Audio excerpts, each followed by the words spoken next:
Voilà. Bonjour à toutes et à tous. Normalement, on m'entend convenablement, je l'espère en tout cas. Et je souhaite la bienvenue à chacun. D'accord?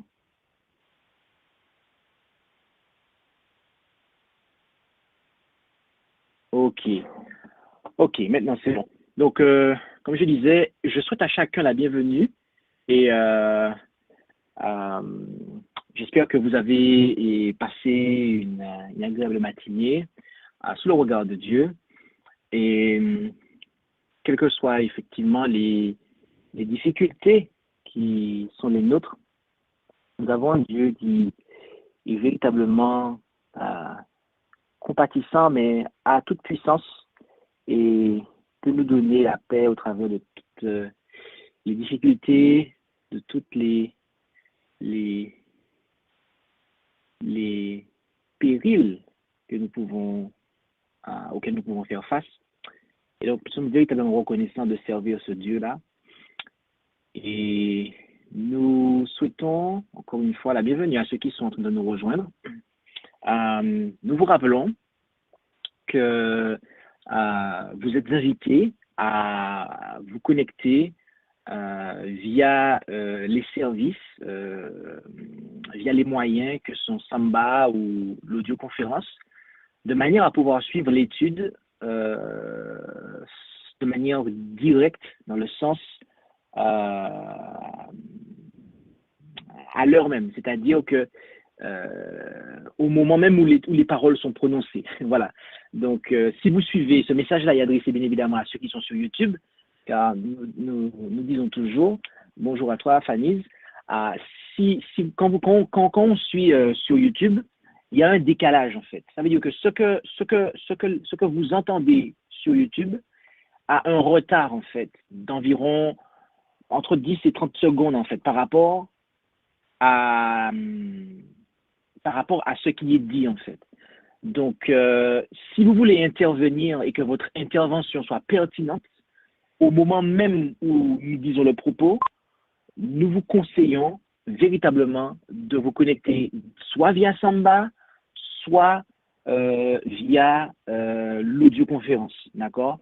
euh, Nous diffusons sur YouTube en fait pour une simple et bonne raison, c'est pour élargir l'audience en fait de l'étude.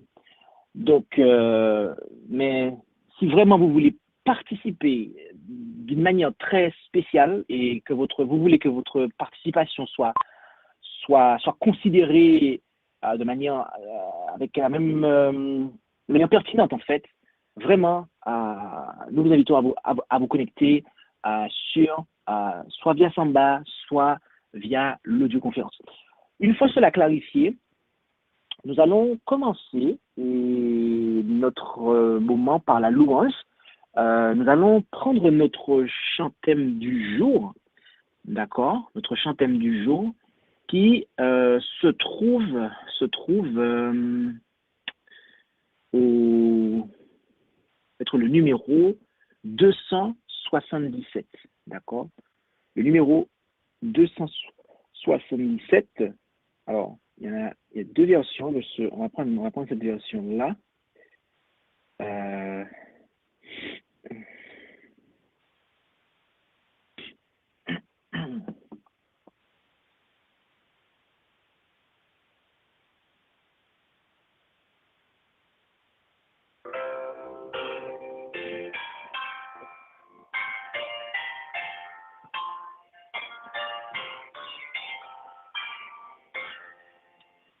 J'ai longtemps erré en guide, altéré de vrai bonheur, mais hélas, mon cœur avide ne trouvait que la douleur.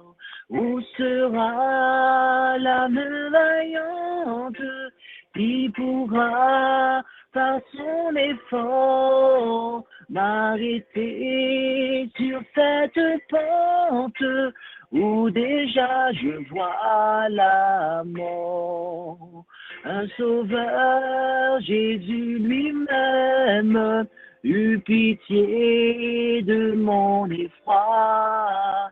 Il me dit, pécheur, je t'aime, j'ai versé mon sang pour toi.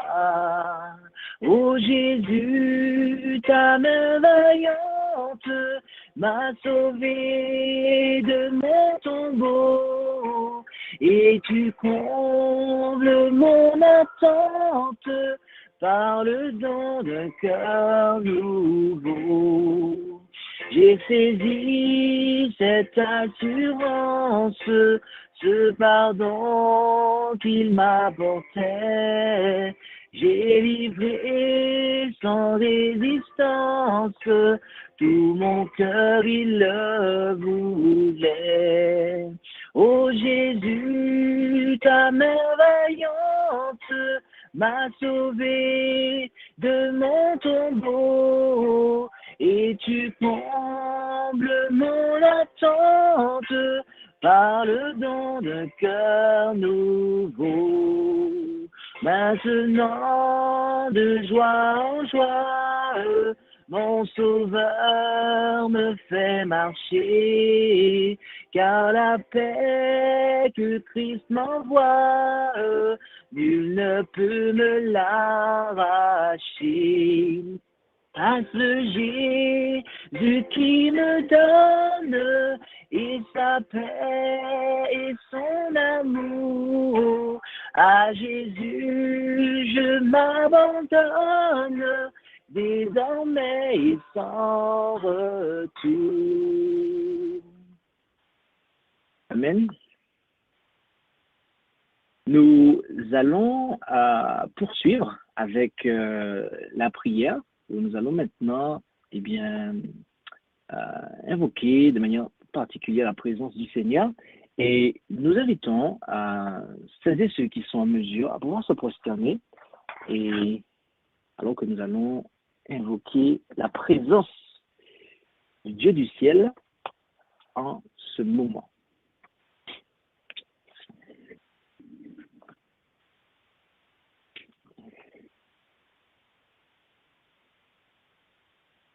Notre Dieu, notre Père céleste, nous voulons te remercier tout d'abord pour tous les bienfaits que tu as déversés sur nous, sur toutes les bénédictions.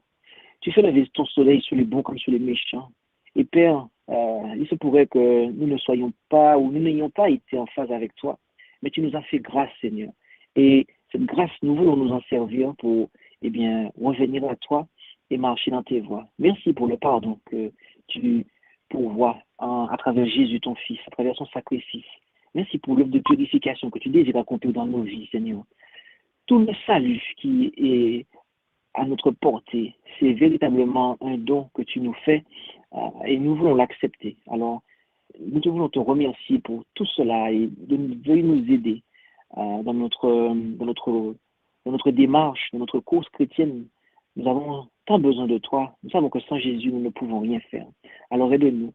Aide-nous aussi en nous envoyant l'Esprit de Jésus, l'Esprit de vérité en cet instant, afin que nous soyons en mesure de pouvoir saisir la profondeur de la leçon que nous allons considérer en ce jour. Tu vois que nous progressons dans cette étude, ces 28 jours d'étude. Alors, nous te demandons une fois de plus ta bénédiction, afin que ta parole soit présentée de manière claire et qu'elle soit aussi clairement comprise, et qu'il puisse y avoir de réelles conversions parmi ton peuple et parmi toutes celles et ceux qui entendront cette étude. Merci pour tous tes bienfaits, et c'est en Jésus que nous t'en prions, Père. Amen.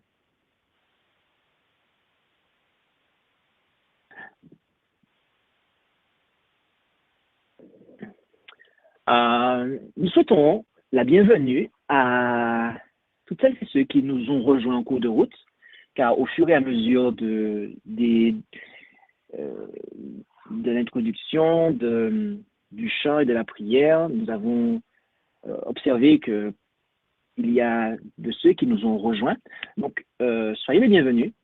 Et nous allons, comme il est coutume dans notre dans notre série d'études, nous allons procéder à la présentation. Nous allons inviter ceux qui veulent animer l'étude à bien vouloir se présenter. Donc, vous pouvez vous avancer et vous présenter de sorte qu'on puisse savoir qui est-ce qui est animateur, qui est-ce qui anime l'étude aujourd'hui.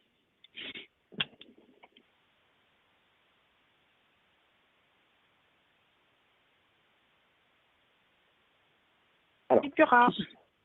Bonjour Ketura. Ok.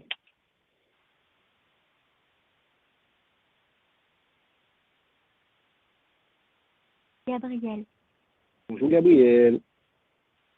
Bonjour.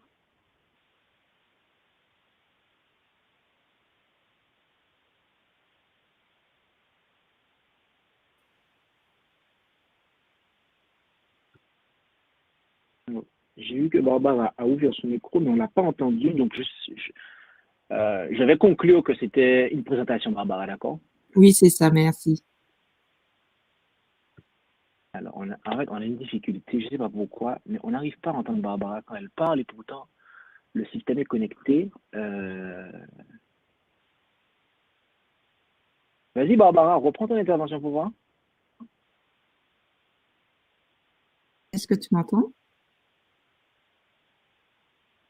Tu m'entends? Ah, là, c'est bon. Là, c'est bon. Ah, d'accord. Du coup, oui, c'était pour participer à la lecture. Avec plaisir, c'est noté. OK. Il y a qui d'autre?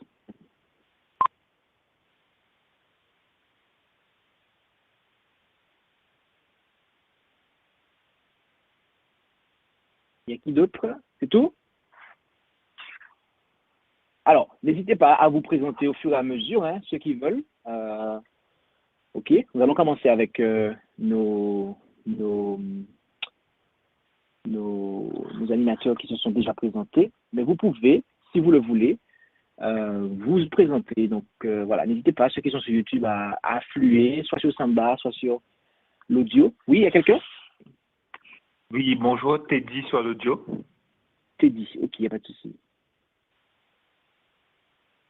OK, d'accord. Donc, comme je disais, n'hésitez pas à affluer sur le Samba ou sur l'audio de manière à ce que nous puissions vous intégrer à la liste de ceux qui animent l'étude. D'accord?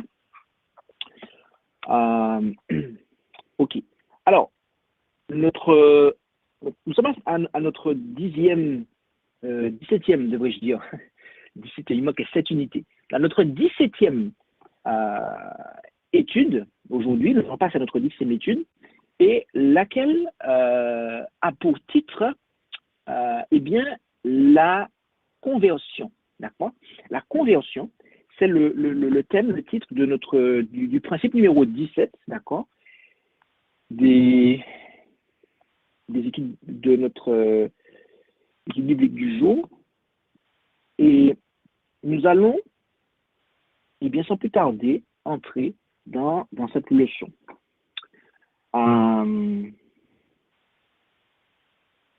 La première question qu'il nous faut nous poser, d'accord, c'est qu'est-ce que la conversion? D'accord? De manière standard, de manière simplissime, qu'est-ce que la conversion en fait? D'accord? Si on prend une définition de conversion, qu'est-ce que c'est en fait? Quand on voit le conversion, alors là-dessus, il y a plusieurs définitions qu'on peut considérer en fait. Si je prends par exemple le Robert Dictionnaire, il me dit que fait de passer d'une croyance considérée comme fausse à une vérité religieuse admise. D'accord? Donc, par exemple, lorsque quelqu'un va quitter une religion pour passer à une autre religion, donc il va changer de foi, on va dire qu'il s'est converti. D'accord? Donc, ça, c'est l'une des significations de conversion. D'accord? Le fait de quitter une idée, en fait, pour passer à une autre idée, ou d'un mode à un autre mode, en fait. D'accord? En tout cas, idée ici, très précisément. D'accord? Mais il y a aussi la deuxième définition, fait de se changer en autre chose. D'accord? La conversion de l'eau en glace. D'accord? Donc, changement, mutation, transformation. D'accord? Et c'est là, en fait, c'est ce point-là, c'est cette signification-là que nous allons considérer aujourd'hui. Le changement, en fait, la mutation, la transformation, en fait, qui doit avoir lieu chez l'homme, en fait, chez celui qui croit en Jésus. C'est cela que nous allons considérer aujourd'hui. Une fois que nous avons donné cette définition-là, nous avons dit dans quel sens nous allions étudier aujourd'hui, il nous faut nous poser la question, deuxièmement, mais pourquoi la conversion? Qu'est-ce qui justifie le fait de se convertir? Pourquoi le besoin de se convertir? Quel est le besoin? D'accord? Et c'est sur cette deuxième question-là que nous allons prendre notre premier texte biblique avec Ketura, qui nous livrera Romains 8, versets 6 et 7. Romains 8, versets 6 et 7.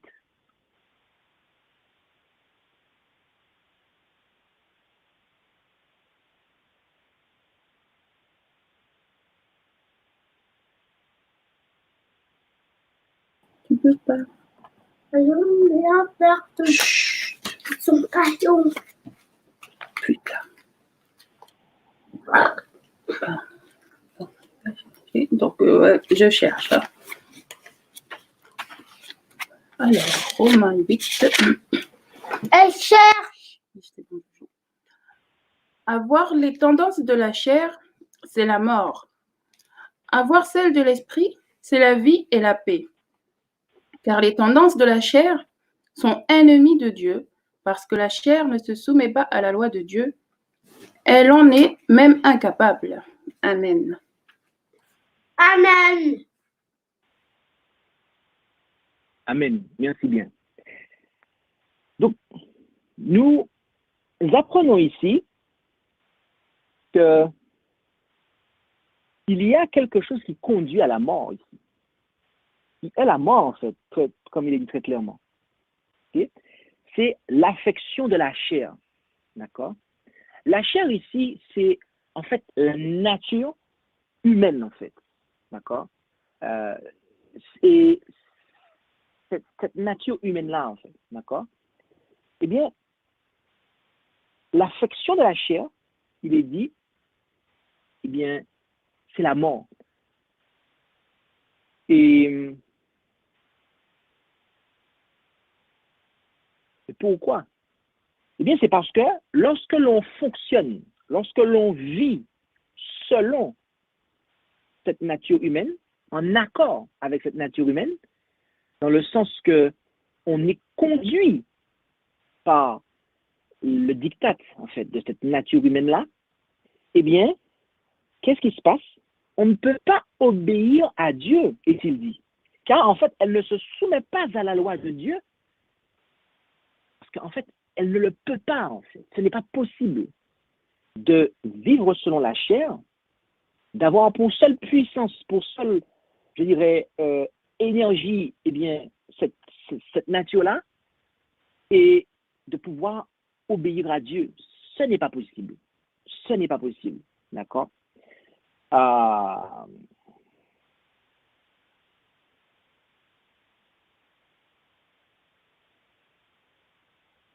Donc, le premier point, c'est qu'en fait, nous sommes par nature, ok, par nature, nous avons des tendances qui vont nous pousser, en fait, à ne pas obéir, en fait. Okay? Notez bien cela, par nature, nous avons des tendances qui vont nous pousser à ne pas obéir. Nous n'avons pas dit que nous sommes pécheurs depuis la naissance. Non. Okay? Le péché, on en a parlé et on va à nouveau en parler dans une autre leçon. Mais le péché, en fait, il faut bien saisir que c'est la transgression de la loi, en fait. D'accord? C'est la transgression de la loi. D'accord? Donc, c'est du moment que l'on transgresse la loi que l'on pêche, en fait. OK? Il y a un exemple qui avait été donné par un célèbre prédicateur qui est que vous pouvez avoir un oiseau qui vient se poser sur votre tête, mais si vous le chassez, il n'aura pas le temps de faire son nid sur votre tête, en fait. Par contre, vous pouvez aussi ne pas chasser l'oiseau et il a le temps de faire son nid sur votre tête. Eh bien, c'est pareil pour le péché, en fait. Vous pouvez avoir des tendances et être tenté, avoir un désir qui vient pour quelque chose, d'accord? Mais ça ne veut pas dire que vous avez péché. Vous pouvez toujours chasser la chose, en fait. Mais vous pouvez aussi, eh bien, laisser la chose s'installer, fonctionner sur ce désir-là, donner libre cours à ce désir-là, et à ce moment-là, c'est péché, en fait, d'accord? Donc, c'est de ça dont on parle, en fait. C'est de cette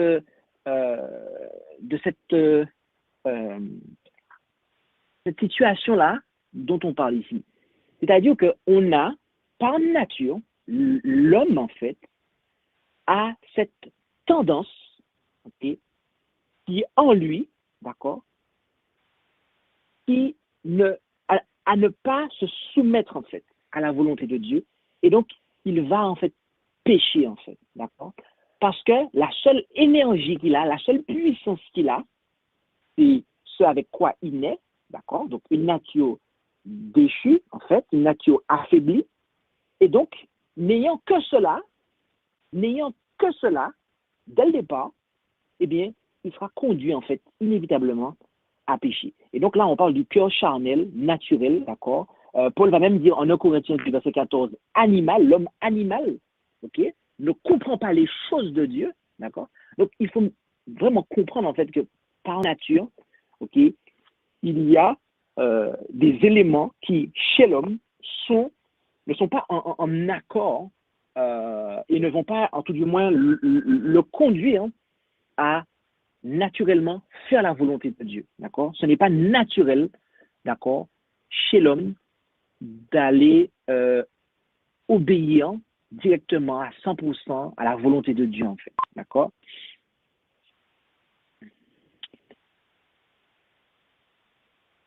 Il faut bien saisir ça, parce que Jésus déclara la chose suivante. Matthieu 18, verset 3, avec Gabriel H, que l'on va lire cela. Et au passage, avant que Gabriel ne lise, si vous rejoignez la leçon et que vous désirez participer aux lectures, merci de le signaler à un moment où personne ne parle, entre deux lectures ou avant un commentaire ou après un commentaire. Voilà, d'accord? Et on se fera un plaisir de pouvoir vous ajouter à la liste des animateurs. Vas-y, Gabriel. Matthieu 18, verset 3. Et dit, je vous le dis en vérité, si vous ne vous convertissez et si vous ne devenez comme des enfants, vous n'entrerez point dans le royaume des cieux. Amen. Amen. Donc, remarquez que Jésus déclara ici que il parle de conversion et juste après, il dit de devenir comme des enfants. Il dit de devenir comme des enfants. Okay? Donc, si, dès le départ, okay, on naissait pécheur, d'accord? Dès le départ, l'homme était pécheur, Jésus n'aurait jamais dit qu'il faut être comme des petits-enfants. Vous comprenez? Vous comprenez? Donc, ce n'est pas... Ce texte-là vient combattre contre cette idée-là. Si vraiment l'homme naissait pécheur, c'est-à-dire transgresseur de la loi, ok, Jésus n'aurait jamais demandé à ce que, eh bien, on puisse devenir comme des petits-enfants. Ok? Donc, voyons voir ce à quoi Jésus faisait référence. D'accord? Barbara va nous lire 1 Corinthiens 14, verset 20. Et nous allons comprendre quel était le point que Jésus ciblait ici, en fait. OK? Barbara va nous lire 1 Corinthiens 14, verset 20. Vas-y, Barbara, s'il te plaît. 1 Corinthiens 14, verset 20. Frères, ne devenez pas comme des enfants quant au jugement, mais soyez de petits enfants à l'égard de la malice. Et quant au jugement, soyez des hommes fait. Amen.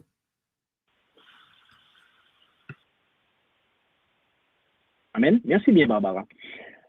Donc, ici, Jésus, ou du moins Paul, excusez-moi, Paul vient appliquer, en fait, vient nous donner une explication des paroles de Jésus. Voilà ce que je voulais dire. Et il nous dit que, en fait, devenir des enfants, quand Jésus nous disait devenir des enfants, eh bien, c'est quant au jugement, en fait. Je veux dire, quant à la malice, quant à la malice, quant à la malice, il nous faut être des enfants. Mais par contre, quant au jugement, là, il n'est pas question de devenir des enfants. Là, il nous faut être mature, il nous faut être mûr. Mais c'est à l'égard de la malice. D'accord? C'est à l'égard de la malice. OK? Quand on parle de malice ici, on nous parle de perversion. On nous parle de méchanceté. D'accord? Un enfant, d'accord, qui naît, OK, dans des conditions, je dirais, normales, d'accord, il n'aura pas, en fait, il ne va pas avoir toute la machinerie, en fait, qu'un adulte a, en fait. Et un adulte qui a expérimenté différentes situations dans ce bas monde, en fait, d'accord. C'est au fur et à mesure, en fait, que cela va venir se développer, en fait. Et plus on va grandir, plus on va avoir cette tendance-là, en fait, plus on va manifester, en fait, si on le désire, en tout cas, à un degré plus ou moindre, on va avoir cette malice-là, en fait. Mais ici, Jésus prenait les enfants, en fait, comme référence au niveau de la malice, en disant que c'est comme ça qu'il nous faut être, en fait. Un enfant, je pense que vous le savez tous, un enfant, il est naturel, en fait. L'enfant, il est naturel. Il est naturel, en fait. Il vous parle, il vous dit des choses, il s'exprime. Il est naturel, en fait. Il ne va pas aller faire des cachotteries, venir méditer le mal, avoir toutes sortes de comportements qui vont être des comportements de malice, à proprement parler, des comportements malicieux, en fait. OK? Ce n'est pas le propre, ce n'est pas ce qui caractérise, devrions-nous dire, l'enfance, en fait. D'accord? OK? Alors, bien évidemment, il y a maintenant, tout à l'heure, j'ai parlé dans des conditions normales. Parce que des fois, il arrive que il y a des enfants qui ont des parents qui sont eux-mêmes très méchants et que, malheureusement, dans ces conditions-là, l'enfant va vite apprendre la méchanceté. D'accord? Par imitation, et sous l'influence de ces parents-là. OK? Ça, on ne va pas le nier. Mais de manière générale, en fait, ce n'est pas le propre de l'enfant, en fait, de songer à mal, d'accord? D'être méchant, en fait, d'être malicieux, d'accord? D'avoir un esprit, d'accord? D'avoir une tournure d'esprit qui prend plaisir à s'amuser aux dépens d'autrui, à se réjouir du malheur d'autrui, en fait, d'accord? Ce n'est pas ça, en fait. Ce n'est pas le propre de l'enfant. Et à cet égard-là, nous devons être comme des enfants. OK?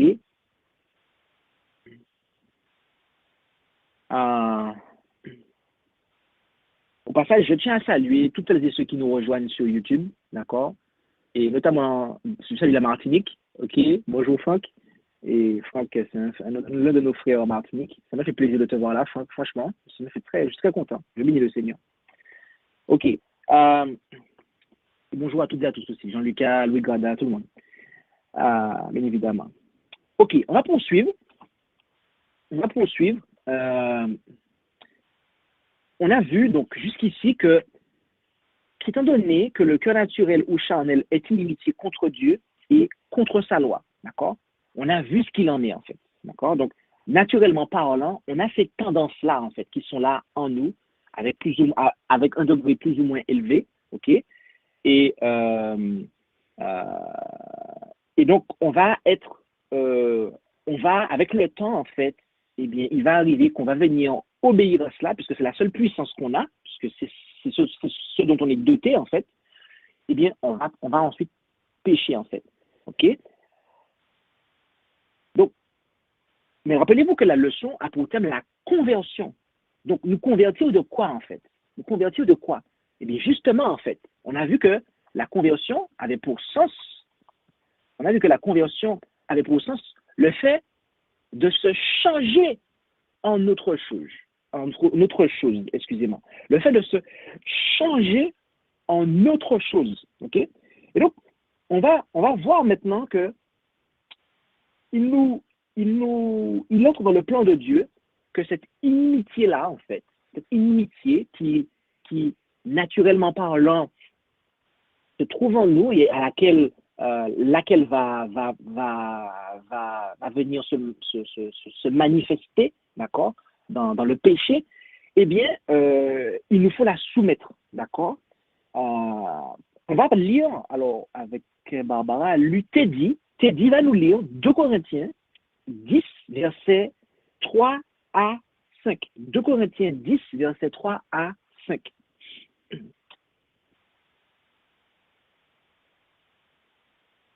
Alors, 2 Corinthiens 10, versets 3 à 5, il est dit, car quoique nous marchions dans la chair, nous ne combattons point selon la chair. En effet, nos armes de guerre ne sont pas charnelles, mais elles sont puissantes en Dieu pour renverser les forteresses, pour détruire les raisonnements et toute hauteur qui s'élève contre la connaissance de Dieu, et pour amener toute pensée captive à l'obéissance de Christ. Amen. Amen. Merci bien, Teddy. Voyez-vous, ici, Paul dit que bien que quoi que nous soyons, en fait, dans la chair, ça veut dire que nous vivons en tant qu'être humain dans cette nature humaine déchue-là, en fait, qui a cette tendance-là, en fait, au mal, d'accord? Eh bien, ce n'est pas ainsi que nous combattons. Ce n'est pas, on ne dépend pas, d'accord? On n'utilise pas la chair pour combattre la chair, en fait, d'accord? En fait, Paul est en train de dire ici tacitement que, en fait, pour pouvoir ne pas, en fait, on n'a pas en nous-mêmes de ce qu'il faut pour pouvoir nous en sortir, d'accord? C'est spirituellement, en fait, d'accord? Les armes que l'on a, ok, vu qu'il dit qu'elles ne sont pas charnelles, d'accord? Eh bien, en fait, ça va être les armes spirituelles, d'accord? Les armes de guerre que nous avons, et c'est ces armes-là dont il parle et qu'il dit qu'elles sont puissantes en Dieu. Elles sont puissantes en Dieu. Donc, c'est cela, en fait. Donc, là, la transformation, la conversion dont on parle, c'est vraiment le changement, en fait, interne, d'accord? Et il parle de détruire des raisonnements, toute hauteur qui s'élève contre la connaissance de Dieu et pour amener toute pensée captive à l'obéissance de Christ. Alors, les raisonnements. Et des fois, on a des raisonnements qui ne sont pas de Dieu, en fait. Soit qu'on nous propose, ou des fois que nous-mêmes, on a, parce qu'on nous les a présentés, ou que nous-mêmes, nous les avons développés, nous avons fait notre propre philosophie. Et en fait, tout cela, en fait, doit être emmené captif à l'obéissance de Christ, en fait. Ça veut dire que ce que nous pensons, ce qui a lieu dans notre esprit, doit être amené à l'obéissance de Christ, en fait. D'accord? Et ça, si on est livré à nous-mêmes, ça veut dire que nous sommes seuls dans cette affaire, eh bien, avec notre propre nature, et on n'a pas d'autre secours, en fait, on ne pourra pas être sous la domination de Christ. On ne pourra pas, en fait, faire la volonté de Dieu, en fait. D'accord? C'est pour cela que Paul dit notamment, et on va reprendre avec Ketura, Galates 5, versets 24 et 25. Galates 5, versets 24 et 25, nous avons là un autre enseignement, de l'apôtre Paul dans ce domaine-là, en fait.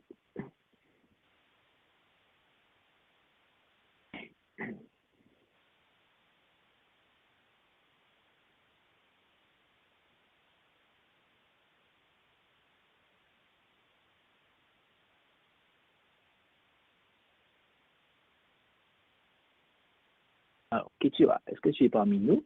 Il semblerait que peut-être un petit problème de connexion.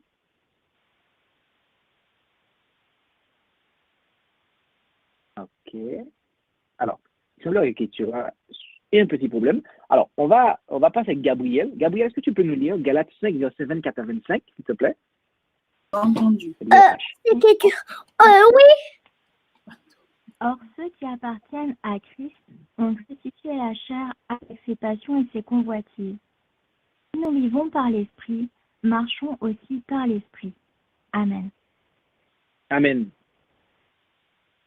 On a remarqué ici que Paul dit que quand on appartient à Christ, on a crucifié la chair avec ses passions.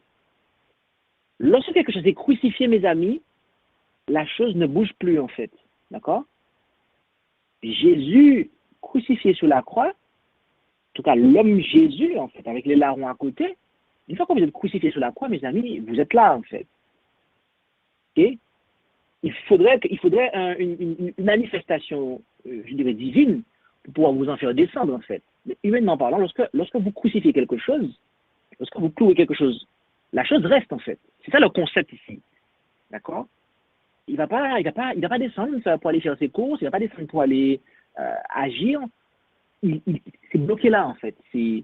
Là le crucifié a pour sens en fait la mise à mort en fait. C'est mort en fait. D'accord? Donc cette nature humaine là déchue, Paul amène le concept qu'en fait on ne doit pas du tout en fait fonctionner là-dessus en fait. Ça veut dire qu'il y a quelque chose, mais il ne faut pas s'en servir. C'est ça, en fait. Et pour pouvoir expliquer ça, ils n'ont pas des termes qui sont forts. Il dit qu'il faut le crucifier. Ça veut dire que c'est là, mais on ne s'en sert pas. On est dedans, parce qu'on n'a pas le choix, et on est né comme ça, on a cet héritage-là de la part d'Adam, en fait, mais on ne doit pas s'en servir. D'accord? Et il y a quelque chose que Dieu a pour nous, et d'accord? Et ce quelque chose-là, eh bien, c'est son esprit. Il veut pas qu'on marche selon la chair, mais selon l'esprit. D'accord? Donc là, c'est une autre nature. On a, naturellement parlant, on a cette chair-là dans laquelle on est, mais on a l'autre nature qui est la nature divine, en fait. D'accord? Okay? Et que l'on reçoit, d'accord? Dieu nous l'a communiqué si nous crucifions la chair et que nous fonctionnons, ok, nous nous accordons et nous lui obéissons en fait. Et ce que Paul explique en disant par vivre par l'esprit, d'accord? Donc, et bien évidemment, fonctionner de cette manière, donc marcher de cette manière, d'accord? Lorsque vous marchez, en fait, c'est pas un seul pas, en fait. En fait, une succession de pas, en fait, et vous avancez, en fait. Donc, marcher par l'esprit, c'est être guidé par l'esprit. Et pour être guidé par quelque chose, vous devez obéir à cela. Ça veut dire que quand dans son esprit, Dieu vous parle, on écoute. Quand il me parle, je l'écoute. Et pas à pas, il me conduit, en fait. C'est ça. C'est ça, en fait. D'accord? Mais on ne peut pas faire les deux. C'est-à-dire charnel et spirituel en même temps. C'est pas possible. D'accord? Et une fois que l'on constate cela, une fois qu'on a établi ce point-là, eh bien, on peut alors, il nous faut alors aussi réaliser ce que Paul dit aux Colossiens au chapitre 3, versets 2 et 5. Colossiens 3, versets 2 et 5. On va lire avec... Ketura, tu es avec nous? Ok. Alors, Barbara, est-ce que tu peux nous lire Colossiens chapitre 3, versets 2 et 5, s'il te plaît? Je suis là. Ah, alors, attends, Barbara, s'il te plaît, on va laisser Ketura le son tour. Alors, Ketura, tu vas nous lire Colossiens 3, versets 2 et 5, s'il te plaît. Oui. Alors, pensez à ce qui est en haut et non à ce qui est sur la terre. Car vous êtes morts et votre vie est cachée avec le Christ en Dieu. Quand le Christ, votre vie, paraîtra, alors vous paraîtrez aussi avec lui dans la gloire. Faites donc mourir votre nature terrestre, l'inconduite, l'impureté, les passions, les mauvais désirs et la cupidité qui est une idolâtrie. Amen. Amen. Amen. Alors ici, nous avons un enseignement qui vient s'ajouter à tout ce qu'on a vu jusqu'ici et qui nous apprend que notre affection, en fait, eh bien, doit être non pas aux choses qui sont sur la terre, autrement dit, à ce qui est, notamment le charnel inclus, mais aux choses d'en haut, d'accord? Au royaume de Dieu, le royaume des cieux, en fait, d'accord? On doit s'affectionner aux choses d'en haut. Et là encore, au verset 3, il nous parle d'être mort. Il nous parle qu'on est mort, mais que notre vie, eh bien, elle est cachée. Si vous n'avez pas votre squelette, ok, en fait, vous vous effondrez, en fait. Vous vous effondrez sous le champ, instantanément, en fait. Ok? Et pour que quelqu'un, un être humain qui, admettons, perdrait son squelette, ou, là, j'ai pris un exemple extrême, mais en fait, dans notre monde à l'heure actuelle, il y a des gens, c'est comme si qui n'ont pas de squelette, en fait. Je prends le cas de ceux qui ont eu un accident, admettons de moto, et qu'ils ont eu leur colonne vertébrale qui a été touchée, en fait. Ces gens-là sont quelque chose comme paraplégiques, en fait, et ces gens-là ne peuvent plus bouger, en fait. D'accord? D'accord. Pour que ces personnes-là, en fait, puissent marcher à nouveau, avoir l'usage d'une partie de leur corps ou de tout leur corps, il leur faudrait, en fait, et ça existe, en fait. Aujourd'hui, vous avez la technologie, la science technique, en fait, qui a mis en place, eh bien, des squelettes, mais externes, en fait, robotisés, en fait. Et donc, du coup, les gens peuvent à nouveau marcher, mais vous avez le robot, en fait, qui soutient les mouvements de chaque personne, en fait. Et ça, c'est un exemple, en tout cas, de solution, à moins que Dieu n'opère un miracle, d'accord? Mais l'homme, en fait, a trouvé au niveau de la technologie, la technique, ce moyen de pouvoir, eh bien, permettre à quelqu'un qui ne serait pas en capacité de pouvoir utiliser ses jambes, uniquement ses jambes, par exemple, eh bien, grâce à la robotique, la personne peut se déplacer, en fait, d'accord? Eh bien, voyez-vous, je prends cet exemple-là pour expliquer comment, avec Jésus, ça doit être, en fait. Ça veut dire que on a en fait, on a des facultés, on a quelque chose qui nous tient, en fait, d'accord, qui est interne à nous. Mais en fait, on ne doit pas s'appuyer là-dessus, en fait. On doit s'appuyer sur Christ, en fait, et laisser Christ nous porter pour prendre des décisions, pour agir, en fait. S'appuyer sur lui, en fait, s'appuyer sur l'Esprit de Jésus, l'Esprit de Dieu, plutôt que sur nous-mêmes, en fait, plutôt que de fonctionner avec notre propre nature, en fait.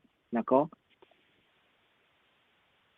C'est cela, en fait, mourir à nous-mêmes, en fait. C'est-à-dire, c'est comme si qu'on avait, dans le sens de plus de squelette, dans l'exemple que j'ai pris, eh bien, pour nous-mêmes, c'est la même chose, en fait. C'est-à-dire que je ne m'appuie plus du tout sur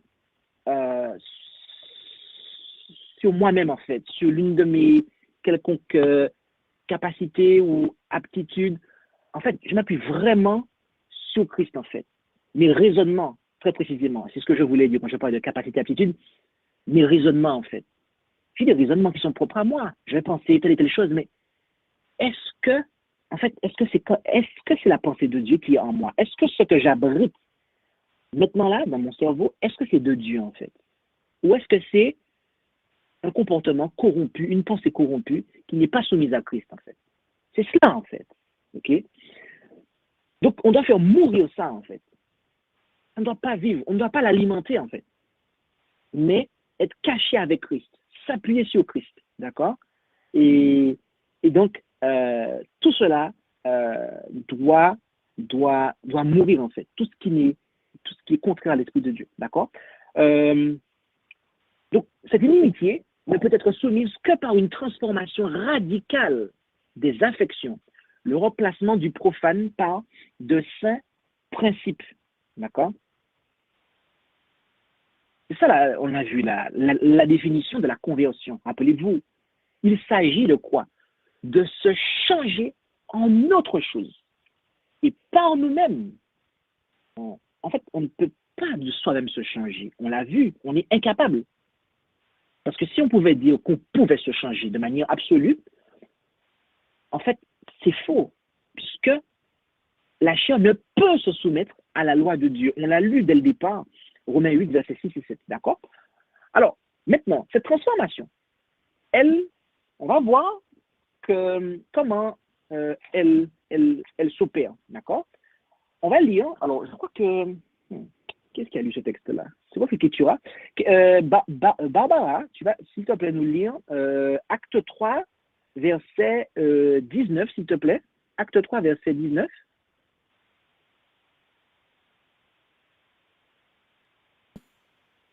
Repentez-vous donc et vous convertissez, afin que vos péchés soient effacés, afin que des temps de rafraîchissement viennent de la part du Seigneur. Amen.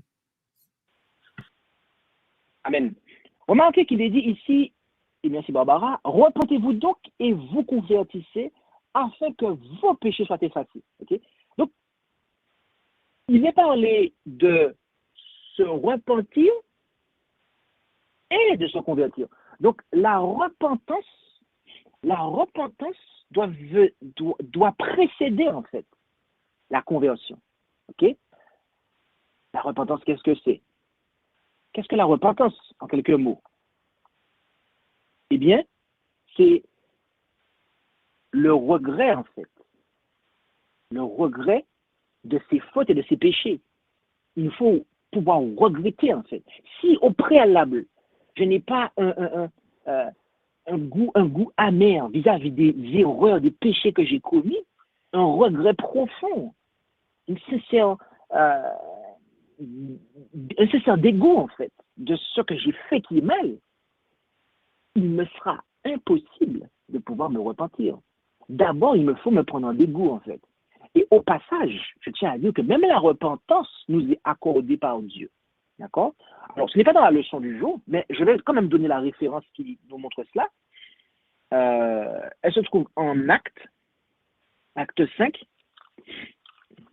Je vais la lire, parce que ce n'est pas dans le cadre de la leçon, mais enfin, maintenant, je le passe dans le cadre. Donc là, c'est un peu pour aller plus loin, mais ce n'est pas dans le questionnaire tel qu'il est écrit.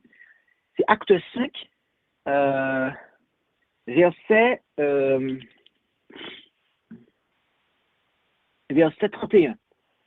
Il est dit, Dieu l'a élevé à sa droite, donc, en parlant de Jésus, comme le prince et sauveur, afin de donner à Israël la repentance et la rémission des péchés.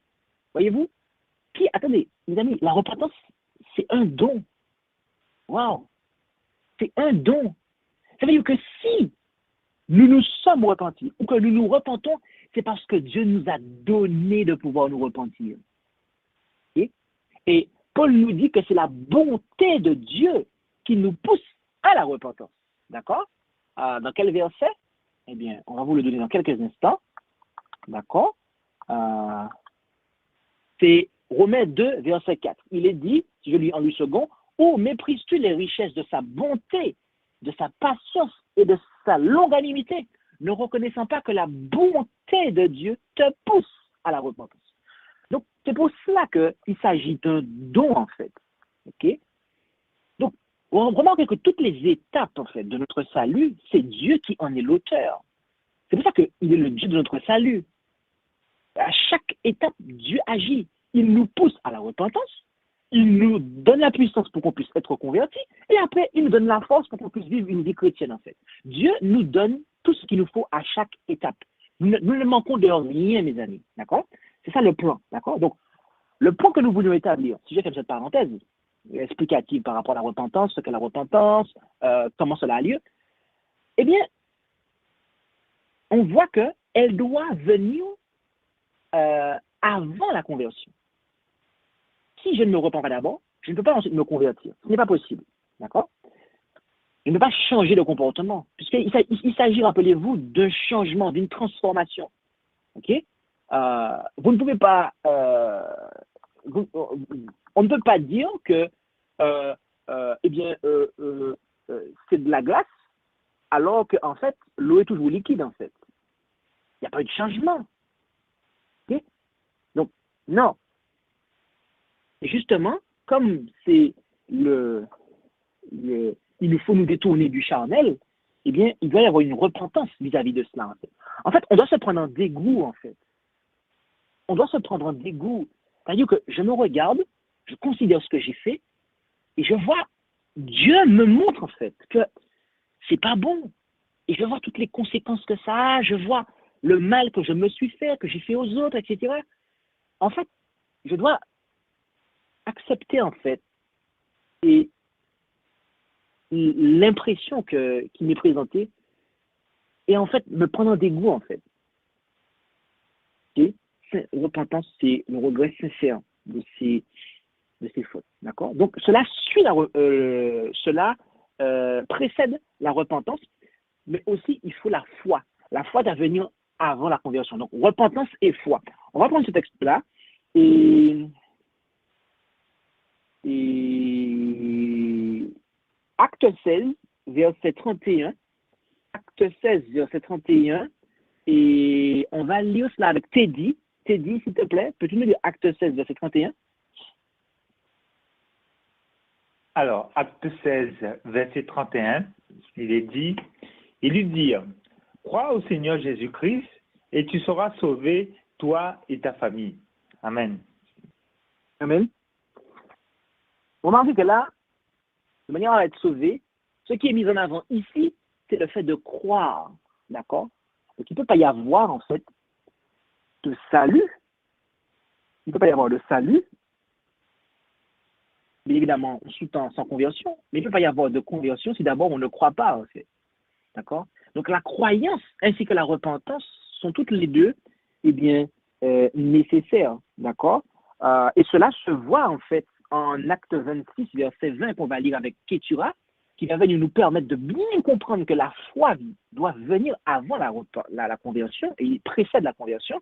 Ketura, si tu peux nous lire Acte 26, verset 20, s'il te plaît. Oui.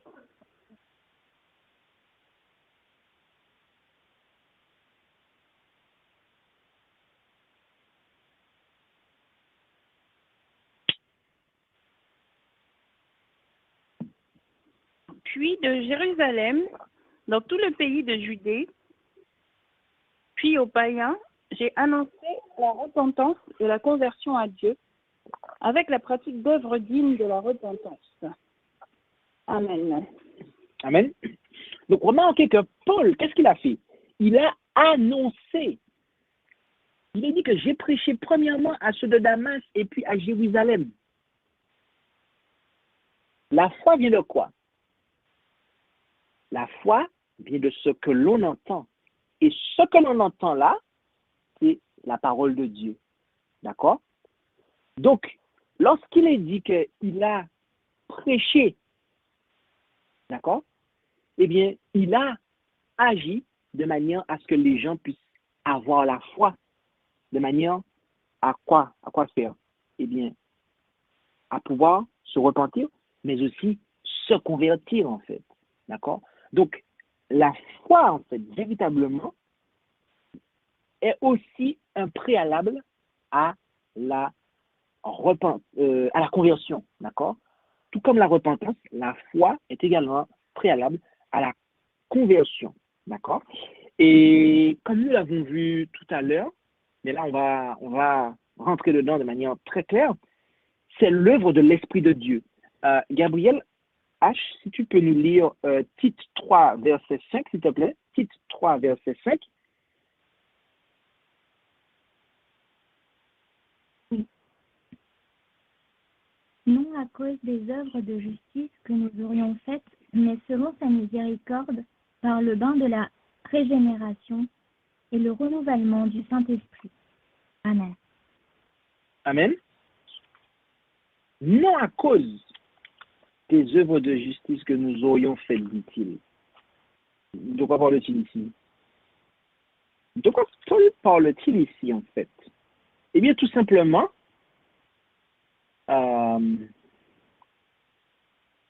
du salut, en fait. Il nous dit, il nous a sauvés non à cause des œuvres de justice que nous aurions faites, mais selon sa miséricorde, par le bain de la régénération. D'accord? Donc, et le renouvellement du Saint-Esprit. Donc, il est nécessaire d'être renouvelé, d'être refait à neuf de manière intérieure, quant à notre être intérieur, par l'Esprit de Dieu. D'accord? Et en fait, le terme qui est traduit par régénération, ici, ou oui, par régénération, eh bien, il signifie littéralement renaissance ou être né de nouveau. D'accord? Donc, lorsqu'on parle de conversion, il y a ce rapport-là aussi avec la nouvelle naissance. D'accord? La nouvelle naissance. Ok? C'est deux sujets qui sont liés, en fait. D'accord?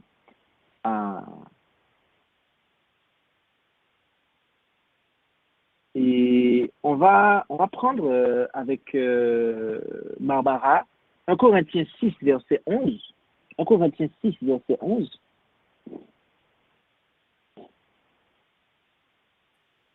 « 1 Corinthiens 6, verset 11. Or, c'est là ce qu'étaient quelques-uns de vous. Mais vous avez été lavés, mais vous avez été sanctifiés, mais vous avez été justifiés au nom du Seigneur Jésus et par l'Esprit de notre Dieu. Amen. » Amen. Remarquez le moyen utilisé. C'est l'Esprit. L'Esprit de Dieu. C'est l'Esprit de Dieu qui agit, en fait, pour pouvoir nous renouveler, en fait. Et rappelez-vous que conversion, lorsqu'on parle de conversion, on parle d'un changement, le fait de se changer en autre chose. Donc le renouvellement, en fait, rentre dans la définition de conversion. Donc même si on ne va pas marquer le mot conversion littéralement, mais il y a d'autres mots qui ont la même signification, en fait, que conversion, d'accord? Dont renouvellement, en fait. Et c'est l'œuvre de l'esprit, d'accord? Et on a déjà lu dans certaines leçons, Romains 12, verset 2, où il est dit, « Et ne vous conformez point au présent siècle, c'est-à-dire au monde, mais soyez transformés par le renouvellement de votre esprit. » D'accord? Donc, cela se fait par l'Esprit de Dieu. C'est le moyen que Dieu utilise pour rendre cela effectif. Et j'aimerais comprendre le dernier texte avec Teddy. On va clore avec Teddy. C'est Éphésiens 4, verset 31. Éphésiens 4, verset 30, excusez-moi. Et Éphésiens 4, verset 30. Alors, Éphésiens 4, verset 30, « Et ne contristez point le Saint-Esprit de Dieu, par lequel vous avez été scellés pour le jour de la rédemption. » Amen. Ok, Amen. Merci Teddy. Donc, il ne faut pas contrister le Saint-Esprit de ce fait. Puisque c'est lui, d'accord? C'est par son moyen, en fait, que Dieu va œuvrer en nous, d'accord? Pour nous changer. Ok? Pour nous changer. Donc, il y a la nouvelle naissance. La nouvelle naissance, c'est quand on est de nouveau, on est au stade de nourrisson spirituel. Mais après, en fait, c'est le début, en fait, la nouvelle naissance, le début du changement, en fait. C'est le début. Mais après, on a besoin, effectivement, du changement, en fait. Ce changement doit avoir lieu, en fait, d'accord? Et va s'élargir au fur et à mesure, d'accord? Pierre avait reçu à un certain moment une certaine dose de l'Esprit de Dieu. Mais à un moment, à un moment donné, il n'était toujours pas converti, en fait, d'accord? Et il n'était toujours pas converti. C'est après qu'il a reçu, après la plénitude de l'Esprit, en fait, d'accord? Donc, il faut saisir cela, en fait. D'accord? Et, et donc, il ne faut pas contrister le Saint-Esprit. C'est-à-dire qu'il ne faut pas œuvrer contrairement à lui, en fait. Il nous dit quelque chose, on ne l'écoute pas, on fait le contraire, on fait les choses. Là, c'est contrister le Saint-Esprit, en fait, qui nous scelle, qui nous affermit, en fait. Moyen par lequel que Dieu utilise pour nous affermir dans la vérité. Eh bien,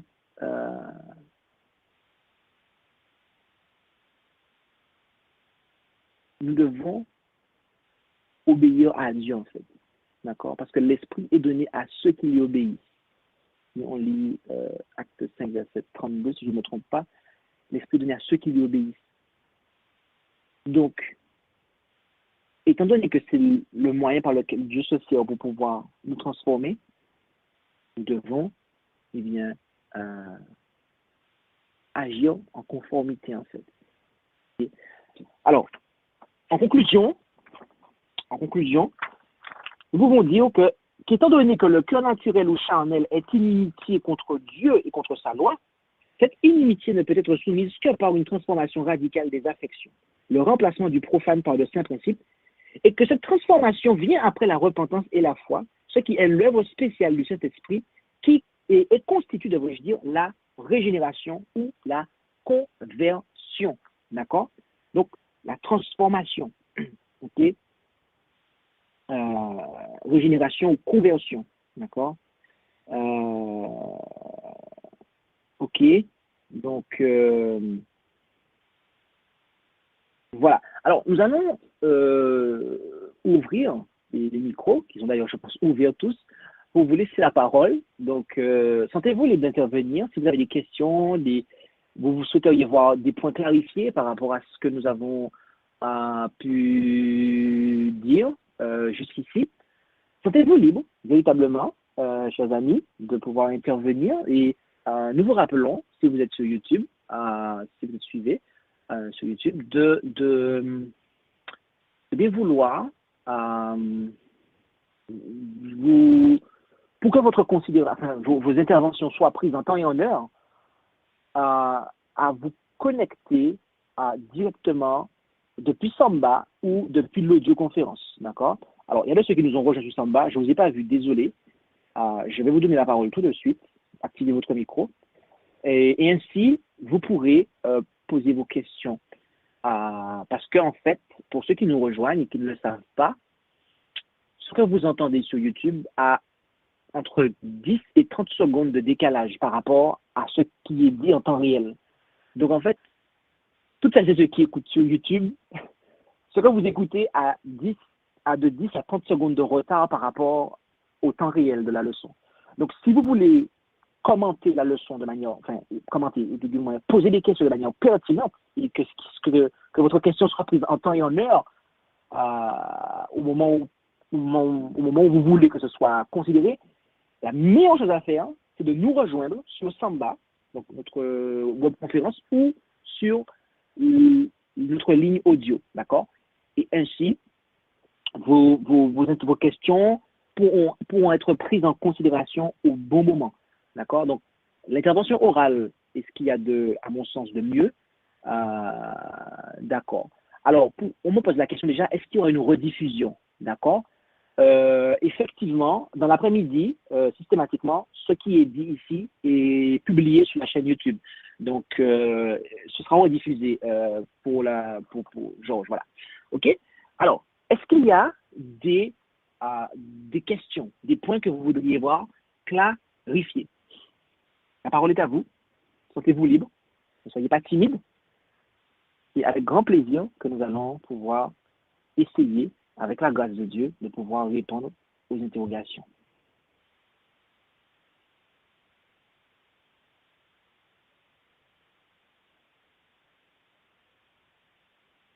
Alors, je rappelle, on a étudié la conversion aujourd'hui.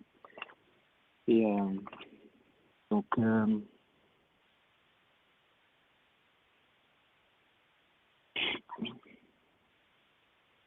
le temps qu'il y a des questions que certaines prennent le temps arrivent à prendre le temps de formuler leurs questions ou se décident à poser des questions, notez l'ordre des leçons, en fait. Ok, ici, nous sommes à la leçon numéro 17 et c'est maintenant que nous abordons en fait le sujet de la conversion. La nouvelle naissance, c'était la leçon numéro 5 en fait. Pourquoi il y a toute cette leçon entre la nouvelle naissance et la conversion en fait?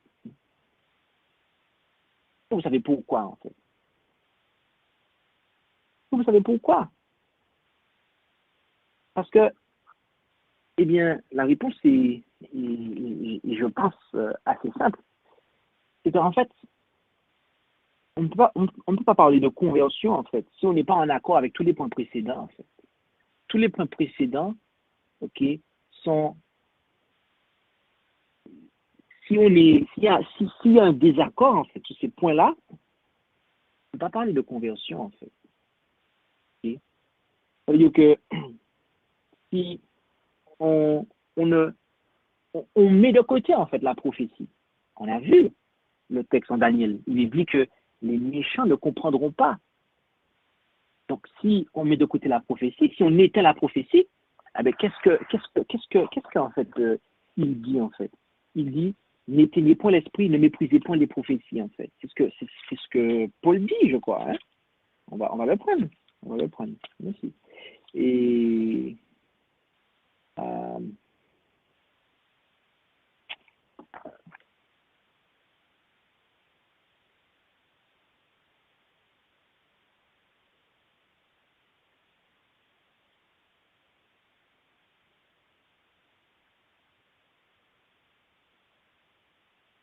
c'est voilà, j'ai fait quel livre. C'est 1 Thessaloniciens en fait. 5. C'est ça. 1 Thessaloniciens 5, verset 19, il dit n'éteignez point l'esprit, ne méprisez point les prophéties, éprouvez toutes choses, retenez ce qui est bon. Ça veut dire que si on ne prête pas attention à la parole prophétique, en fait, on éteint l'esprit, en fait. On éteint l'esprit et on empêche à l'esprit de pouvoir agir. Okay? Donc, la prophétie, d'accord, et automatiquement, on va venir être un moqueur.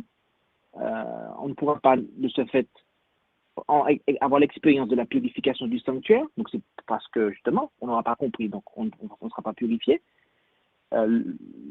L'œuvre que Jésus-Christ fait dans le sanctuaire céleste ne pourra pas avoir lieu dans notre vie. De ce fait, on ne sera pas en conformité avec la loi de Dieu, la loi immuable de Dieu. On ne sera pas non plus en fait des observateurs du sabbat et on ne pourra pas participer à l'œuvre de réforme prophétisée, ni faire partie du peuple particulier de Dieu, encore moins avoir même l'apparence des chrétiens, et en fait, on va continuer à voler Dieu, en fait. Donc, tout ça, en fait, on rentre dans le cadre de la conversion, en fait. D'accord? Ah oui, c'est pour ça que cette leçon-là est en numéro 17, en fait. D'accord? Leçon-là est en numéro 17. Okay. Alors, je pense qu'il y a des questions. J'ai cru voir des micros s'allumer sur Samba. Je vous laisse la parole. Oui, c'est Ketura. En fait, bon, c'est pas vraiment une question, mais juste une intervention. C'était par rapport au point B, par rapport au verset, au verset qui de Matthieu 18, verset 3, 19, 14, où on parle des enfants. Comme Jésus nous dit que le royaume des cieux est pour ceux qui leur ressemblent. Et en fait, c'était pour mettre une petite anecdote que c'est un enfant, en fait, il croit naturellement quand on lui dit quelque chose. Par exemple, avec son père ou sa mère, on va lui dire telle chose, il va nous écouter, il va nous croire sans se demander si ce que le parent dit, c'est vrai ou pas. Et en tant qu'enfant de Dieu, on doit réagir pareil, surtout que la parole de Dieu, elle est vraie. Il nous donne des conseils, il nous dit ça, ce qu'il faut faire, c'est bon pour toi, fais ça, ne va pas de ce côté. Et on devrait obéir naturellement, croire naturellement aussi. C'est comme il nous dit, et, parce qu'en fait, une fois... Oui, d'accord.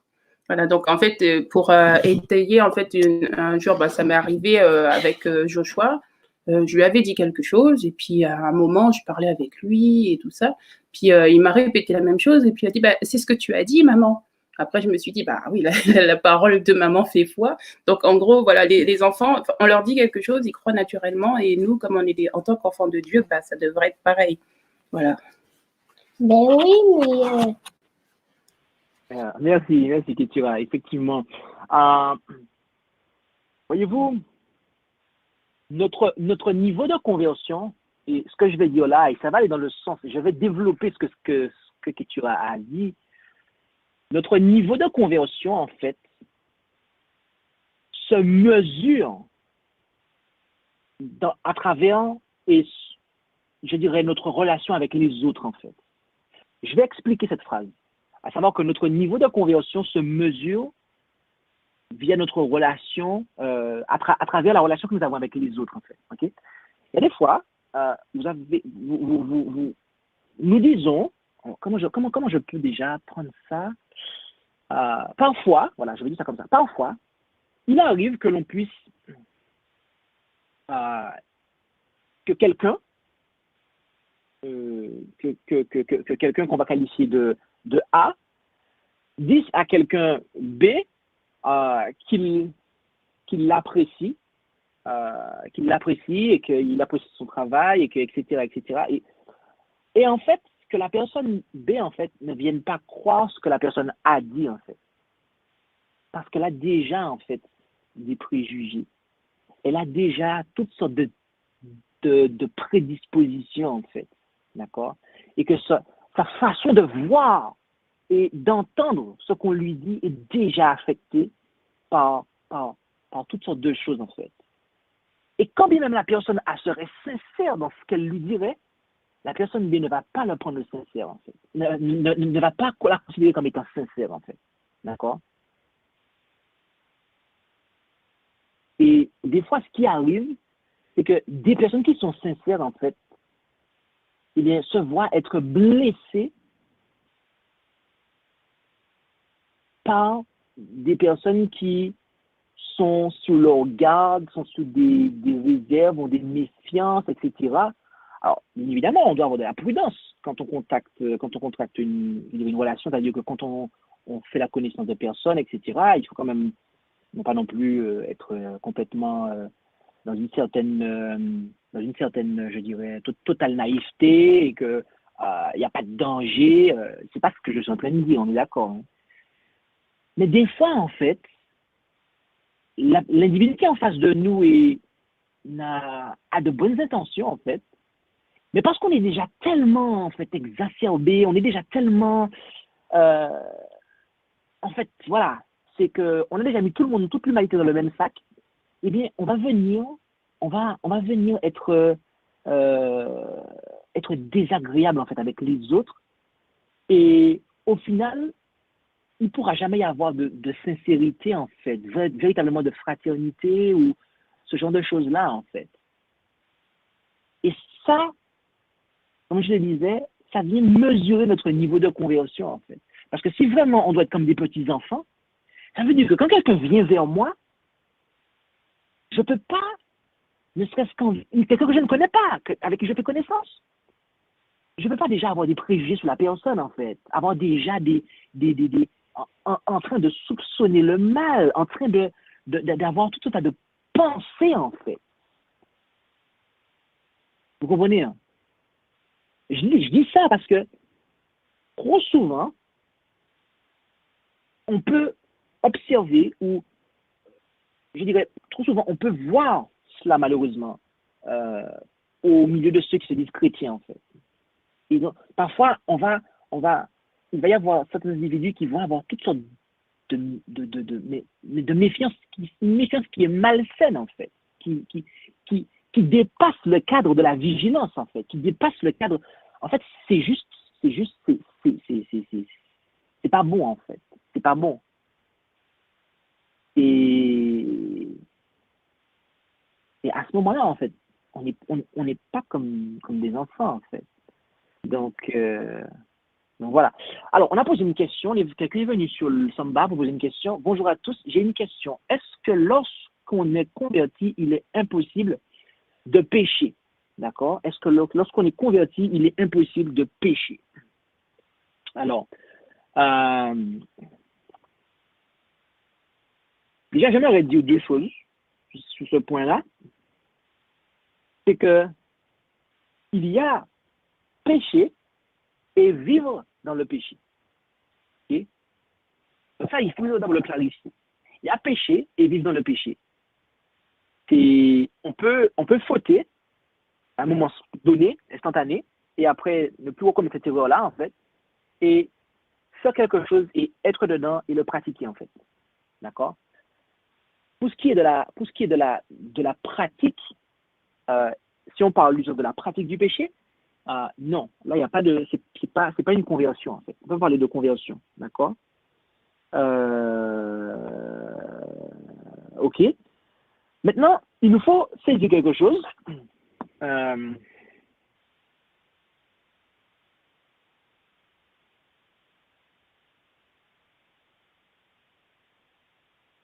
C'est ce qui est porté dans le passage suivant. Alors, c'est 1 Jean 2, verset 1.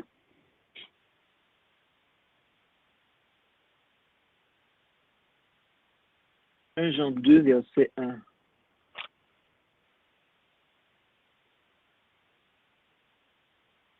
Jean 2, verset 1. Mes petits enfants, je vous écris ces choses afin que vous ne péchiez point.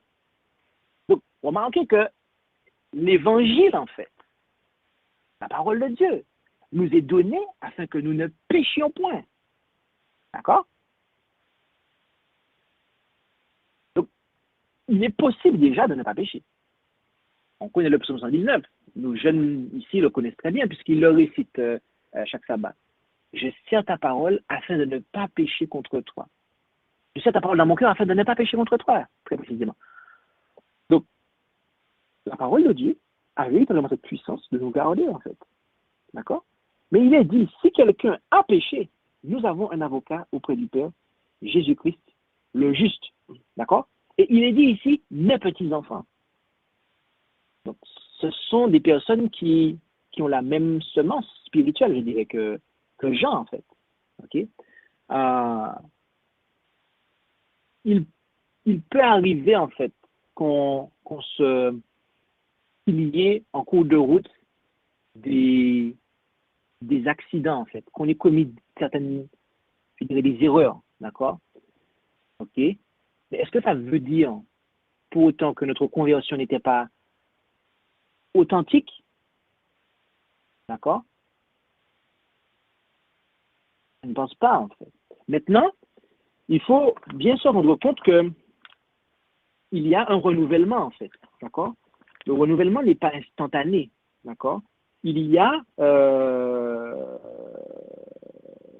si on parle du principe, comme on l'a vu tout à l'heure, que, effectivement,